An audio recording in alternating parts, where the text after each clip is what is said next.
parle pas très souvent. Mais connaissez-vous le nombre de persécutions que reçoivent les chrétiens dans le monde? Si vous ne le savez pas, le christianisme est la religion la plus persécutée au monde à l'échelle mondiale. Ça ne fait augmenter et augmenter. Exemple, en 2020, le nombre de chrétiens de persécutés était de 340 millions selon l'ONG Porte Ouverte, contre 360 millions en 2023. Et ce n'est pas tout. Savez-vous que sur une période de 30 ans la persécution est passée de 40 en 1993 contre 76 aujourd'hui selon l'ONG? Le score moyen de 50 pires pays pour les chrétiens a augmenté de 25% en 30 ans, et c'est ça qui prouve le plus que Jésus revient bientôt, car il est écrit dans Ésaïe 5h20: malheur à ceux qui appellent le mal bien, et le bien mal, qui changent les ténèbres en lumière, et la lumière en ténèbres, qui changent mais simple inversé amertume en douceur, et la douceur en amertume.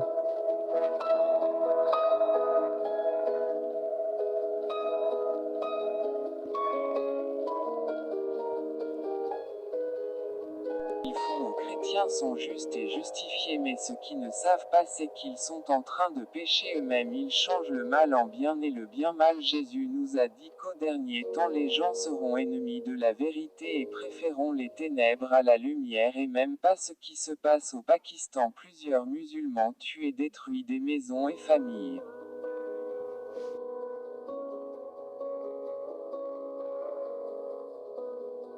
Au Pakistan, au moins 21 églises et plus de 300 maisons ont été incendiées après des attaques anti-chrétiennes dans la ville de Faisalabad. 127 musulmans ayant participé aux émeutes ont été arrêtés, laissant présager qu'ils étaient au moins plusieurs milliers à attaquer le quartier chrétien. Les imams et les mollahs qui ont appelé à s'en prendre aux chrétiens n'ont toujours pas été arrêtés.